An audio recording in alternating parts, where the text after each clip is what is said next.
Hello everybody, this is Tony with MyRepairApp. Today I'm going to show you how to use integrated invoicing, subscriptions, and recurring billing with MyRepairApp payments. You're going to select the settings icon on the top right corner, and then toward the bottom you're going to see integration settings, and then you'll see MyRepairApp payments. This integration is done exclusively through MyRepairApp payments, so if you haven't signed up for that yet and you want to take advantage of this, as well as the lowest credit card rates in our industry, please contact us and we will happily get you set up with this. Once you have that set up, on the bottom right corner, you're going to select Add Device. And here's where you're going to put in your information to set up both your virtual terminal as well as your physical terminal.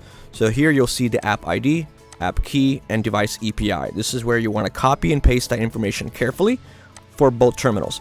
And when I say carefully, I mean you don't want to accidentally have a space prior to the information that you want to type in or after. So you just want to make sure there's no space before, so copy and paste it. And so for your physical Valor terminal, you'll put in your app ID, key, and device EPI, and you can name it if you want. Then add device. For your virtual terminal, for the invoicing that we're discussing today, you'll do the same thing. You're going to have a different app ID, key, and device EPI that Slice, our partner in this, provides you. And once you put in the virtual information, you're going to select virtual terminal. And right next to the device name, you're going to see virtual terminal, select that box. And to the right of that, you'll have the terminal mode. You can choose between surcharge and traditional. The traditional is the traditional where you would absorb the credit card processing fee. Surcharge will allow you to charge the customer the credit card fee as you see fit. And to the right of that is this icon here. You select that. This will give you access to Slice's contact information, both their phone number and email, should you want to switch between terminal modes or just have any sort of customer service questions for Slice. Now, once you have that added in, if you need to ever make any edits, you can edit the app IDs if you need to, etc., etc. Now that you have your virtual terminal set up, let's create an invoice. You're going to go back to the home page. On the top left corner, select the navigation bar and select Invoices. On the top right corner, you're going to select Create Invoice. And the first thing you'll see here in the top right corner is the ability to add a new customer, or you can select an existing customer here. If you need to make any changes, such as editing the contact info or removing the customer and adding another one, you can do so at the top right here, as well as text or call them straight from here. Underneath that, you're going to see the invoice due date. This is a requirement. Just want to select whatever date you want to put that on. And underneath that, we do have a shipping option here. So if you are shipping something to your customer, you can select the provider as well as the tracking number here. To the left-hand side, you'll see the recurring charge. So you can choose one-time charge, daily, bi-weekly, weekly, monthly, quarterly, annually, so on and so forth. So I'll show you what a daily looks like. If I select a frequency where it's more than just a one-time charge, back to the top right corner, you'll see the recurring charge day and recurring period. You can choose what day of the month you want to charge them, as well as if this ever expires or not, whether you want to charge them for several months, years, or forever. For this example, I'm just going to do a one-time charge. And then right here next to that, you're going to see your subject, and then a little bit below that, also the description.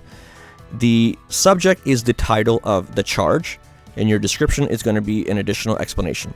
Both of these do get combined and displayed as the memo on the customer's invoice, so you do want to make sure that they are clear and accurate. So just for this, I'm just going to put in one-time diag fee, and right here you'll see the surcharge calculation. This can only be edited if you have surcharge mode activated. If you have traditional mode on, you will not be able to edit this. So you can choose a fixed amount, whether it's a certain amount of dollars, or you can do a percentage point. We'll put in a description here. Directly below that, you can create a new item on the dot, or you can add something existing in your system.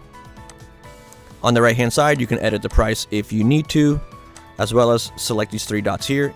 If it is a repair that you're selling, you can add a part to that, discount it here, or remove it off the invoice. One of the reasons why a lot of shops would use invoicing is if you're ordering a part for a customer, but you don't need them or want them to drive back to your store, maybe they're a little bit far away. So this allows you to send them an invoice, have them put the down payment for the part, and you're good to go. You can type in their credit card number over the phone. That is not something we recommend. It is a little bit unsafe. It's much safer to just send an invoice through this, and it's much easier and more professional and trackable for you. Directly below the ticket overview, you can select Buy Now. This would allow you to put in their card information, or what we recommend is to the right of that, Send Invoice. This will email the customer an invoice.